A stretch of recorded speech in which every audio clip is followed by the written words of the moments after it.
Welcome to Podcast for Leaderful Schools, coming to you almost live from Oakland University in Rochester, Michigan. Actually, that's sort of a silly way to start this video introduction to our ongoing podcast series. Yes. We're taping this because we'd like to put it on the website so that you can actually meet the folks that you've been hearing about. Recently, we had our 100th episode of the series, and so we thought it was about time to see who we are. So, my co-host is Yes. Linda Tyson. Linda, Yes. how are you? I am fine, Bob. And And I guess we should be facing the video camera now that we can't just look at our microphones.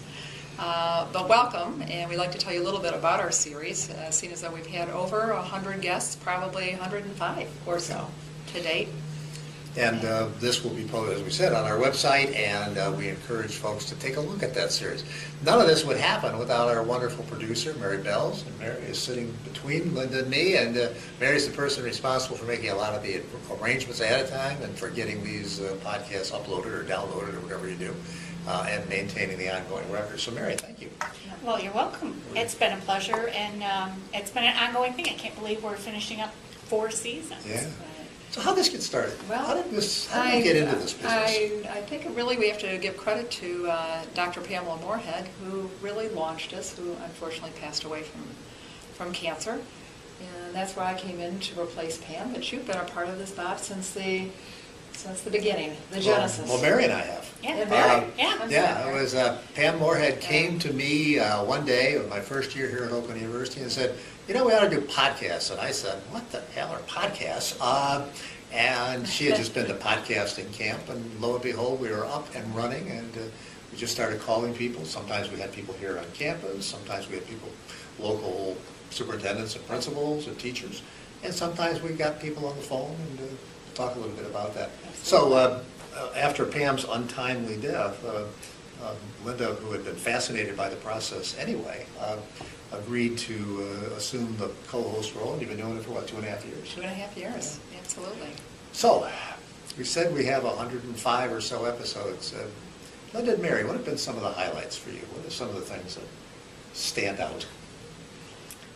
Oh my gosh, there are so many. And we talked about a lot of those when we did our 100th podcast.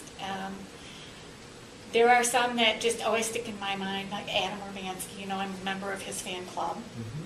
Mm-hmm. John Burrow, who we just talked to again. I think he's wonderful. And so many of the other ones. Grace Lee Boggs, I think I just posted hers today. So there have been just tons of them.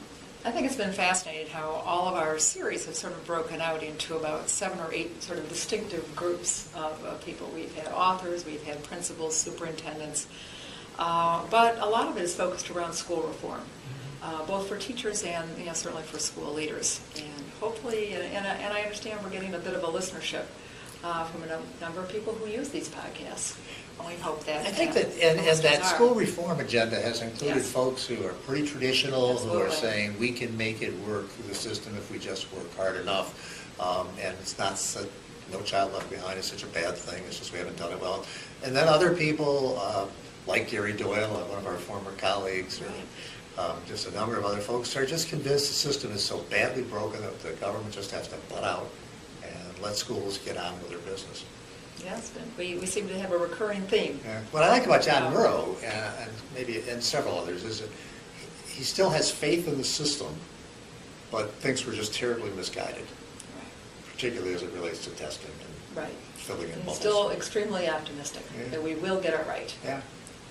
But we've also had people who have addressed the arts, folks who have said, you know what, it's all about helping kids grow in multiple ways with multiple intelligences.